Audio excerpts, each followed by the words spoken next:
Have you ever been confused about the Great Pyramids in Egypt?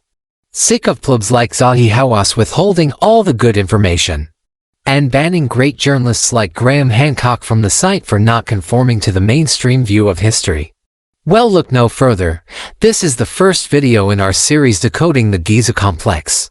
Arab geographer Al-Bin Rooney wrote in his book titled The Wonders of All Nations, where he describes the Great Pyramid complex at Giza as having a brown ocean stain halfway up the monument. Is this surprising to you as it was to me? Does this comport with new recent archaeological and geological discoveries made by Robert Schoch? We feel like studying historians' journals and books who have had first-hand experience of these sites helps us gain a well-rounded perspective before making claims and allegations. Robert Schoch constantly refers back to his dating mechanism as being wholly dependent on the rainfall before and after this younger driest period as being the sole reason the erosion around the Sphinx enclosure is due to rainfall.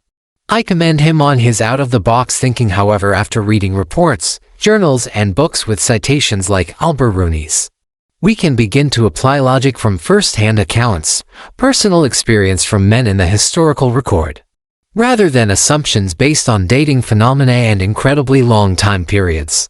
Furthermore, in the 1760s and 70s, English explorer Frederick Norton Lewis traveled to Egypt, where he actually drew all three of the pyramids at the Giza site as being half buried in sand.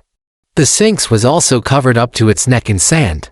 He further documented that the entire Giza plateau was absolutely covered in seashells, including fossils and fossilized remains of marine life.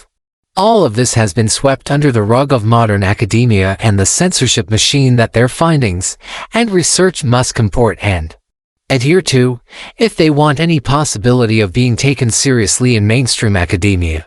What do you think is more likely? A flood, not one to be exact, but potentially multiple, that has been documented to have happened by over 200 ancient authors and texts to be the cause of the sediment buildup. Seashells, sea life, and marine fossils found all over the Giza site.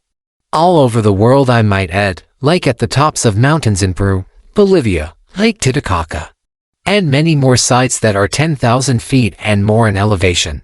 Or do you think it's simply a lot of rain after the younger driest epoch in history? Further videos into anomalous sites like the Giza Plateau will help us gain a wholly encompassing understanding of these sites from antiquity.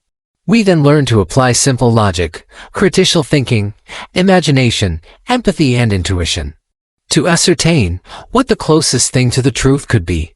Welcome along to the journey, my friends. It's going to be one wild ride, but that's one ride I am more than excited to be on with y'all. Follow along for more. Don't forget to like, subscribe, and turn notifications on to get the following parts of the series come up in your feed. Peace and love, family. Stay blessed.